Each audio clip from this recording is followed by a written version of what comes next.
College start 4 years అవుతుంది sir. మాకు campus ఇవ్వలేదు. ఇక్కడ టెంపరీ ఉండమని ఇచ్చారు మొన్న డిగ్రీ వాళ్ళు. మాకు సంబంధించిన కరెక్ట్ ల్యాబ్స్ లేవు. ల్యాబ్స్ కోసం కొండగట్టుకు వెళ్ళాల్సి వస్తుంది.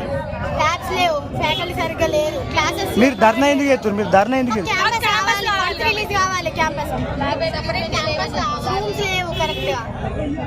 ఒక క్లాస్ కంటే ఒక రూమ్ అంటూ ఏది లేదు సార్. ల్యాబ్స్ కూడా మాకు ల్యాబ్స్ ఇంకా జరగట్లేదు. ఫీల్డ్ లోకి వెళ్ళలేము.